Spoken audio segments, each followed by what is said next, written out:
आइए, सुनिए, देखिए, समझिए सनातन सत्य। जैसी दृष्टि वैसी सृष्टि, दृष्टि विज्ञान। कुदरत, कुदरती रचना एवं कुदरत के कानून से शाश्वत सुख की प्राप्ति। जोधपुर के परम पूज्य महात्मा उपासक प्रोफेसर डॉक्टर सोहन राज तातेड़ के निर्देशन में सनातन सत्य। जैसी दृष्टि वैसी सृष्टि, दृष्टि विज्ञान।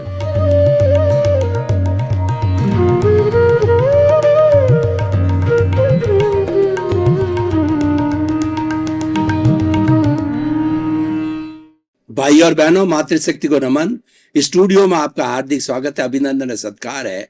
साइंस ऑफ द सोल आत्मविज्ञान कार्यक्रम के अंतर्गत हम आपको सही दृष्टि, सही सोच, राइट विजन, राइट थिंकिंग के तहत आपकी रॉन्ग बिलीफ को समाप्त करके आपको राइट बिलीफ देते हैं। सनातन सत्य क्या है, कुदरत का कानून क्या है, अल्टीमेट ट्रुथ क्या है, what is the reality of the world, वो हम आपको बताते हैं। उससे आपकी भ्रामक स्थिति समाप्त हो जाती है, आपको सम्यक दर्शन मिल जाता है, आपको राइट विजन मिलता है, और राइट विजन के बाद में राजपथ मिलता है, और व्यक्ति राजपथ पर चल करके वह तरक्की के सोपान तय कर सकता है। तो ये सारा कार्य हम अलग अलग एपिसोड्स के माध्यम से प्रतिदिन करते हैं। तो आज का हमारा एपिसोड है कि रहो भीतर जियो बाहर। बहुत ही सुंदर एपिसोड है कि रहना तो भीतर है और जीना बाहर है। तो ये कैसे पॉसिबल है कि हमारे हर मनुष्य के जीवन में दो जगत होते हैं। एक तो बाहर का जगत होता है और एक भीतर का जगत है। बाहर का जगत होता है जिसके अंदर हमारा परिवार होता है, समाज होता है, देश होता है और विश्व होता है, और उसके अंदर हम रह करके मन वचन काया की जो है प्रवृत्तियों के प्रवृत्तियों के द्वारा हम परिवार के सदस्यों से इंटरेक्शन करते हैं, और उसके साथ साथ में हमारा जो कोई भी जीविका का कार्य है वो करते हैं, समाज सेवा का कार्य होता है वो सब करते हैं। ये सारा बाह्य जगत में होता है, क्योंकि बाह्य जगत के अंदर मिनिमम दो चाहिए, जिसको कि हम द्वैत कहते हैं। द्वैत के बिना बाह्य जगत नहीं चलता है। कम से कम दो, स्त्री पुरुष, नर मादा, रात दिन, हर एक के अंदर एक जोड़ा चाहिए, तभी जाकर के जो है ये बाह्य जगत बनता है। अगर स्त्री पुरुष ना हो तो इस सृष्टि का कोई भी विकास ना हो, सृष्टि बने ही नहीं। क्योंकि वंश उत्पत्ति कहाँ से होगी अगर स्त्री नहीं होगी? रात होगा, दिन होगा। रात होना भी जरूरी है और दिन होना भी जरूरी है, क्योंकि दिन भर व्यक्ति काम करता है 10 घंटा 12 घंटा, तो शरीर के सब अवयव थक जाते हैं। तो उनको वापस एनर्जाइज करने के लिए शरीर को रेस्ट देना जरूरी है। इस रेस्ट के लिए जो है वो रात्रि होती है। उसी तरीके से ऋतुएं होती है, सर्दी आती है, फिर गर्मी आती है, बरसात होती है। ये सब पूरा संसार का एक सिस्टम बना हुआ होता है, और सिस्टम से ये कार्य चलता है। वो सारा हमारा बाह्य जगत है। तो कहने का अर्थ यह है कि हम जितनी भी प्रवृत्ति करते हैं सब बाह्य जगत में करते हैं, लेकिन वह बाह्य जगत जो है वो रहने के लिए है, भोगने के लिए है, और अब वो जीने के लिए है। अब हम भीतर के जगत की बात करते हैं, तो भीतर का जगत होता है प्योरली खुद का प्राइवेट जगत होता है। जब आंखें बंद करके अंदर जाके प्रारंभ करते हैं, तब हम भीतर के जगत के अंदर प्रवेश करते हैं, और भीतर का जगत प्योरली व्यक्ति का प्राइवेट जगत होता है। उसकी परिंदा भी पर नहीं मार सकता है।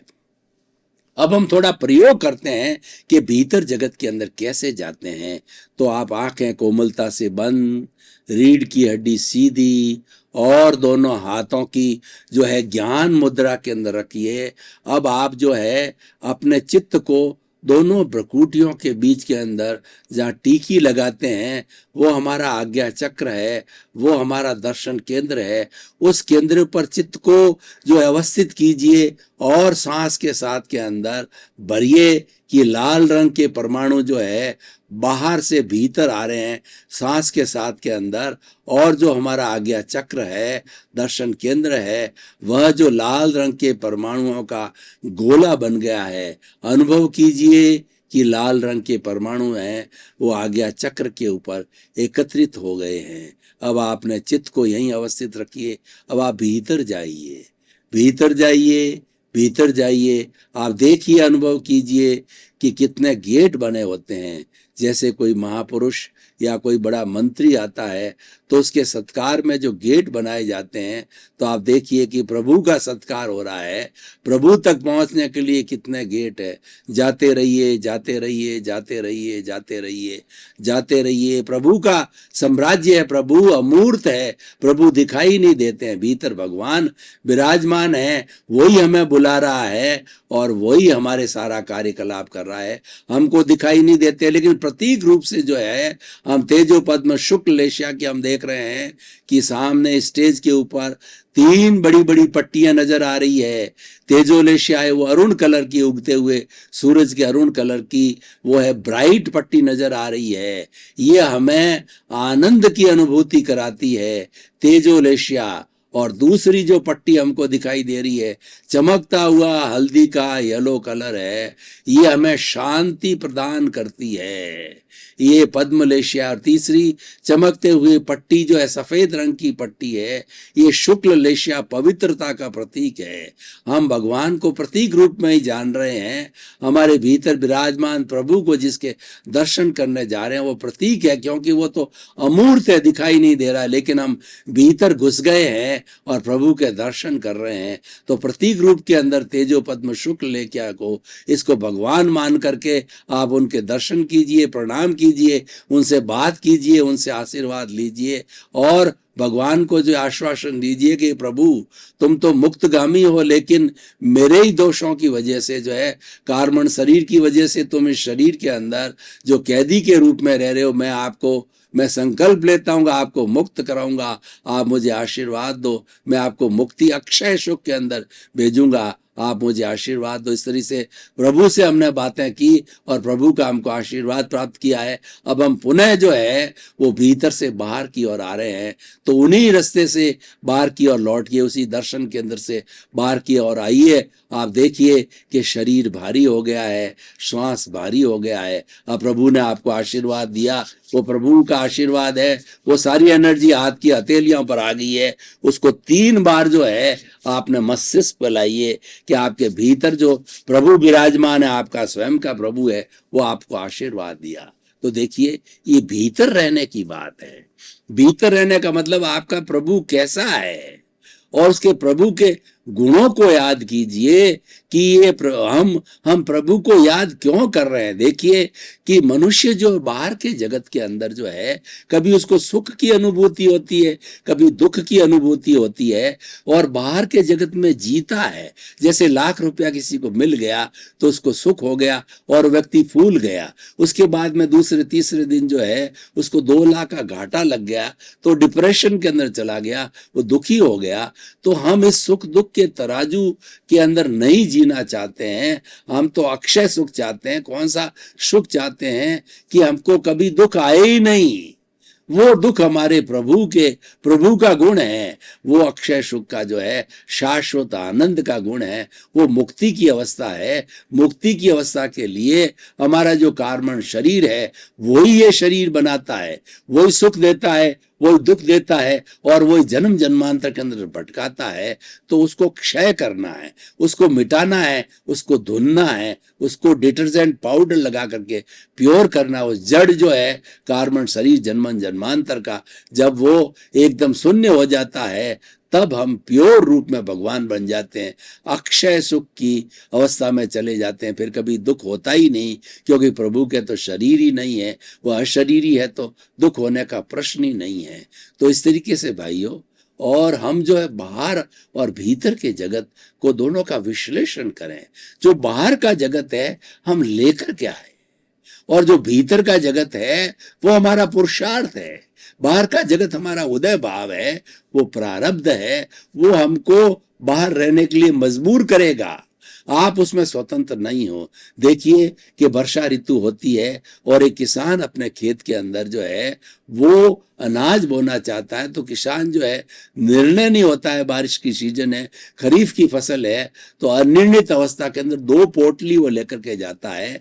एक के अंदर तो बाजरे के बीज होते हैं और दूसरी के अंदर जो खरीफ की फसल होती है, तिल है, मूंग है, मोठ है, ग्वार है, उसका मिक्सचर होता है, वो लेकर के जाता है। अब वो रास्ते में निर्णय नहीं कर पाता है, अभी तक वो स्वतंत्र है कि उसने कोई निर्णय नहीं किया है, और जब पहुंच गया वहां पर हल चलाने की स्थिति आ गई तो निर्णय कर लेता है कि बाजरे का बीज डाल दो, और बाजरे का बीज डालने के बाद वो स्वतंत्र हो जाता है।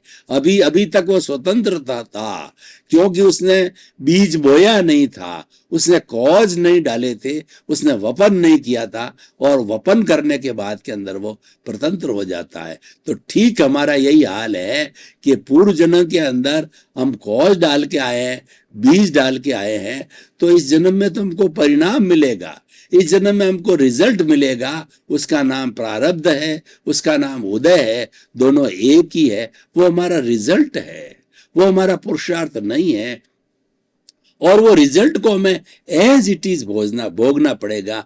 क्योंकि जो क्वेश्चन पेपर पिछले जन्म में हम सॉल्व करके आए हैं, हमको पता है कि कितने क्वेश्चंस जो है हमने अटेम्प्ट किए हैं, कितनों का सही जवाब दिया, कितना गलत दिया है, क्योंकि हमने किया, हमको पता है। तो उसके आधार पर हम एनालिसिस भी कर लेते हैं कितना प्रतिशत हमको मार्क्स के मिलना चाहिए। तो हम पिछले जन्म में किसी को दुख दे के आए हैं, किसी को सुख दे करके आए हैं, तो वो सारा जो है वो हमारा राग द्वेष का या हमारा पुण्य पाप का चिट्ठा है, इस जन्म के अंदर खुलेगा। उसके लिए शरीर मिला है। ये मेरे को जो मन वचन काया रूपी जो शरीर मिला है, जो कि ये मंदिर है और प्रभु भीतर विराजमान है, तो ये मंदिर है पूर्व जन्म के कर्मों के भुगतान के लिए मिला है। और वो भुगतान एज इट इज हम साथ लेके आते हैं। उसको 8 कर्म बोलते हैं, ज्ञानावर्णीय, दर्शनावर्णीय, मोहनीय, आयुष्य, नाम, गोत्र, अंतराय। 8 कर्मों की 148 प्रकृतियां होती है। वो सारी भोगावली जन्म से मृत्यु तक जो है चलती रहती है, क्योंकि हम लेकर के आए हैं, हम कॉज डाल करके आए हैं, हम इसके अंदर इसको भोगने में हम स्वतंत्र है, कोई चेंज नहीं आने का है। हमको जो परिणाम है उसमें एक सांस भी हमको अतिरिक्त लेने की हमारी स्वतंत्रता नहीं है, हम ये स्वतंत्र होके आए हैं। लेकिन जो भीतर का जगत है, देखिए ये तो बाह्य का जगत तो भोगावली है, ये तो सुख दुख की अनुभूति है, ये तो एक साधन है, और साधन और साध्य अलग होते हैं। हम भीतर के जगत की बात करते हैं तो भीतर का जगत में प्रभु है, प्रभु अमूर्त है। उस प्रभु को पहचानना, प्रभु के गुणों की बातचीत करना, प्रभु के लक्षण को जानना, वो सारी जागृति है और वो मुख्य चीज है। क्योंकि आप स्वयं देख लीजिए कि ये हाथ कौन हिला रहा है, इस हाथ को हिलाने वाला भीतर बैठा है। शरीर तो जड़ है, अगर वो भीतर प्रभु नहीं है, भीतर आत्मा नहीं है, तो ये हाथ कौन चलाएगा। हमारा ये शरीर 60-70 वर्ष तक जीता है, इसके अंदर कीड़े नहीं लगते और इसकी चमड़ी वगैरह साफ सुथरी रहती है। और जब आत्मा निकल जाती है, हंसा उड़ जाता है, उसके बाद के अंदर इसका सारा खून कुछ ही मिनटों के अंदर पानी बन जाता है, इसमें बदबू आ जाती है, कीड़े लग जाते हैं, मकोड़े लग जाते हैं। जीवित अवस्था में नहीं लगते, क्योंकि हम प्रोटेक्ट करते हैं, और वो सारा प्रोटेक्शन जो है हमारा प्रभु देता है। इसीलिए ये बात को जानना बहुत जरूरी है, और ये ज्ञान है। जब जो है हम दोनों को जानेंगे, भीतरी जगत को और बाहरी जगत को, उसका संतुलन करेंगे, तभी होलिस्टिक होगा। और बाहर का जगत जो है, ये ध्यान रखने की बात है कि बाहर का जगत भोगने के लिए है। हम लेकर के आए हैं, हमको वही पत्नी मिलेगी या पति मिलेगा, वही बेटी मिलेंगे, वही संतान मिलेंगे, वही पोते पोतियां मिलेंगे, और वो सारी पार्टियां हैं। उन लोगों में से जिनके साथ हम लंबे समय तक रहते हैं, उन पार्टियों में से कोई सेवा देने वाला होगा, कोई सेवा लेने वाला होगा, कोई आपको गाली देगा, कोई आपका श्रवण कुमार बन करके आपकी सेवा करेगा। क्योंकि ये हमारा संबंध पिछले जन्म का है। हम जो जी रहे हैं वो पिछले जन्म की जो है पुनरावर्ती है। वो टेप रिकॉर्ड खुल रहे हैं मन के, वचन के, काया के, और उसके साथ में वो जो फिल्म चल रही है, बाहर जो फिल्म चल रही है जन्म से मृत्यु तक की, वो हम लेके आ रहे हैं, वो हम जी रहे हैं, वो हमारा बाहर का जगत है। और रहना चाहिए भीतर का जगत का मतलब भीतर के जगत की जागृति रहना चाहिए कि मैं बाहर का जगत अलग है, मैं अलग हूं, वो जड़ है, मैं चेतन हूं, और वो मेरा पड़ोसी है। जैसे बाहर के जगत को भोगने वाला ये सोहन राज है, तो मुझे मान करके चलना चाहिए कि सोहन राज मेरा पड़ोसी है, मैं सोहन राज नहीं हूं। ये तो जड़ है, ये तो वर्ण गंध रस वाला है, ये तो गलन मिलन धर्मा है। ऐसे सोहन राज कई बार आए और कई बार चले गए, तो ये भी चला जाएगा, इसको भी जला दिया जाएगा। लेकिन मैं तो इसके विपरीत शाश्वत है, तत्व है, वो मेरा आत्म तत्व है, वो अलग है, वो तो अनंत ज्ञान वाला है, वो अनंत दर्शन वाला है, वो अनंत शक्ति वाला है, वो अनंत सुख का धाम है, वो टंकोत्कीर्ण है, वो अव्यबाद है, वो अजर है, वो अमर है, वो अविनाशी है, वो मरता नहीं, जलता नहीं, कटता नहीं, किसको रोकता नहीं, किससे रोकता नहीं। वो तो अक्षय सुख वाली मेरी आत्मा है, सच्चानंद, वो जो सच्चिदानंद है, शिवो हम है। तो इसके असंख्य असंख्य गुण होते हैं। भीतर जो हमारा चेतन तत्व है, प्रभु है, जो इटरनल है, शाश्वत है, कभी जलता नहीं है, उसके बहुत गुण हैं। उनके गुणों की बार बार बार बार व्याख्या करना, उसका माला फेरना है, वो हमारा पुरुषार्थ है, वो हमारी जागृति है, और वो हमें मुक्ति की ओर ले जाता है। देखिए, जड़ तो पदार्थ भोगने के लिए, जड़ के अंदर कितने ही आप उलझते रहो तो ये तो तृप्ति नहीं देता है। जैसे एक व्यक्ति के पास में लाख रुपए होते हैं और उसके लाभ जहां लाभा तहां लोभा, जहां लाभ होता है वहां लोभ बढ़ता है। व्यक्ति के लाख रुपए होता है तो वो लोभ करता है कि 2 लाख हो जावे, 5 लाख हो जावे, 10 लाख हो जावे। ये लोभ बढ़ता रहता है, क्योंकि लाभ के साथ में लोभ बढ़ता रहता है। तो ये तो भीतर की जगत सारा सही, तो बाहर के जगत की बात है। बाहर का जगत सब कामना से चलता है, और कामना ही मनुष्य की दुख का जो हम कारण कहते हैं। हम शाश्वत सुख की खोज क्यों करते हैं कि रोज पलड़े में झूलते रहते हैं, कभी सुख कभी दुख से फेडअप हो जाते हैं। तब हम चिंतन करते हैं कि हमको अक्षय सुख मिले। तभी हमारे जो भारतीय संस्कृति के अंदर मनुष्य की लाइफ स्टाइल को 4 भागों के अंदर मोटे रूप से बांटा गया है। वो काम अर्थ धर्म, और जो काम अर्थ धर्म और मोक्ष है। काम और अर्थ जो है हमारा बाहर का जगत है, जो कि हम जी रहे हैं। और भीतर के जगत में प्रवेश करने के लिए, जैसे मैंने आपको अभी भीतर का जगत का प्रवेश करने का एक जो है वह आपको डेमो करवाया, तो वो हमारा धर्म है। भीतर के जगत में जाने का साधन धर्म है, और भीतर में जगत में जाकर के उस आत्मा का निरीक्षण किया, उस प्रभु का निरीक्षण किया, तो करते करते जब वो मुक्त हो जाता है, इस शरीर का कार्बन शरीर पूरा धुन जाता है, तो वह मुक्ति को प्राप्त कर लेता है, मोक्ष को प्राप्त कर लेता है। तो ये सारे भीतर के जगत की बातें हैं, और वो बाह्य जगत की बातें हैं। आपके हाथ में कुछ नहीं है। बाह्य जगत तो आपको एज इट इज भोगना पड़ेगा। आप उससे छुटकारा भी चाहोगे, हिमालय की गोद में चाहोगे, तो भी जा नहीं सकोगे, क्योंकि जिससे आपकी नियति है उस नियति के बाहर आप जा नहीं सकते। और आपके जो है, आप करता नहीं हो। करता हो तो आप चाहो जो कर सकते हो, हिमालय में जा सकते हो, राष्ट्रपति बन सकते हो, प्रधानमंत्री बन सकते हो, कुबेरपति, पर आप करता नहीं हो। आप तो संजोग हो। करता तो व्यवस्थित शक्ति है। आपको कुबेरपति बनाने की जो है वो साइंटिफिक सर्कमस्टेंशियल एविडेंसेज है, जो कि द्रव्य क्षेत्र काल भाव कहलाती है, और वो जो है पूरे जो है काल स्वभाव कर्म पुरुषार्थ कहलाती है, और पूरे विश्व के अंदर मौजूद है। और हर प्राणी के लिए वो संजोग जुटाती है, वो निमित्त जुटाती है, वही भेजती है। वो आपके, उसको भेजना आपके हाथ में नहीं है। दुनिया में ऐसा कोई भी ताकतवर प्राणी नहीं है जो संजोगों को अपने अधीन कर दे। यानी संजोगों को अधीन करने का अर्थ यह है कि आप में जो राष्ट्रपति बनने की योग्यता नहीं हो, और आपने इच्छा जाहिर की कि मैं तो भारत का राष्ट्रपति बन जाऊं, और आप बन जाते हो, तो वो संजोग को बदलने की जो है आप में ताकत नहीं है, इसीलिए आप कर्ता नहीं हो और कर्ता मानते हो। यही सबसे बड़ा अज्ञान है और यही सबसे बड़ा दुख का कारण है, और इसी से ये कार्बन शरीर जो है वो खड़ा है, और इसी से का आपको सुख दुख की अनुभूति होती है। तो भाई और बहनों, बहुत ही सुंदर एपिसोड है। भाई और बहनों, आपका बहुत बहुत धन्यवाद।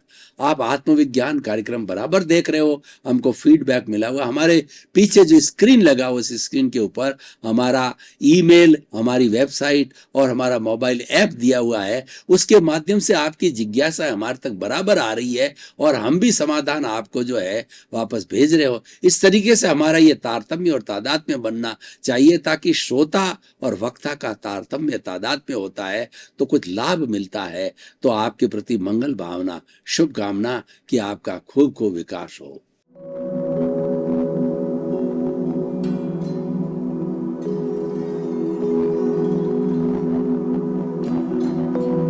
एक ऐसा अंतर्राष्ट्रीय ख्याति प्राप्त मानव जो गुरु प्रेरणा से पिछले 20 वर्षों से वानप्रस्थ जीवन जीते हुए 24 घंटे मानवता की सेवा में संलग्न है। एक ऐसा मानव जो अभी राष्ट्रीय, अंतर्राष्ट्रीय टीवी चैनलों पर 7,500 एपिसोड के माध्यम से सनातन सत्य, आत्मविज्ञान एवं पुनरुत्थान, व्यवहार एवं निश्चय जगत के जीवनोपयोगी विषयों पर हृदय स्पर्शी प्रवचन कर चुका है। उस मानव का नाम है महात्मा उपासक प्रोफेसर डॉक्टर सोहन राज तातेड़। प्रोफेसर तातेड़ द्वारा योग, दर्शन, शिक्षा विषयों पर रचित पीएचडी स्तर के 250 शोध ग्रंथ भारत के 100 प्रतिष्ठित विश्वविद्यालयों में शोधार्थी पढ़ रहे हैं तथा वे सभी शोध ग्रंथ वहां की सेंट्रल लाइब्रेरियों में उपलब्ध हैं। महात्मा सोहन राज ने अभी तक हजारों स्कूलों, कॉलेजों, विश्वविद्यालयों एवं संस्थाओं में सेमिनार, वर्कशॉप, कैंप लगाकर लाखों विद्यार्थियों को योग, दर्शन, शिक्षा का प्रशिक्षण देकर उन्हें सुसंस्कारित किया। डॉक्टर तातेड़ ने भारतीय संस्कृति उत्थान के 4000 से अधिक समसामयिक विषयों पर आर्टिकल लिखकर ऑनलाइन जर्नल, पत्रिकाओं, वेबसाइट्स पर प्रकाशित किया, जिसका उपयोग लाखों पाठक कर रहे हैं। उपासक तातेड़ के 5000 से अधिक आज का सुविचार, आज का शुभ संदेश, आज का मंगल भावना योग आदि चिंतन websites, Twitter, blogger, Facebook, YouTube माध्यमों से लाखों लोग अपना जीवन निर्माण कर रहे हैं। मानवता के मसीहा ऐसे महामानव महात्मा सोहन राज तातेड़ के प्रोफाइल को अभी तक विश्व के 20 लाख दर्शक यूट्यूब पर, 12 लाख गूगल पर एवं लाखों दर्शक फेसबुक, ब्लॉगर, ट्विटर और इंस्टाग्राम पर देख चुके हैं।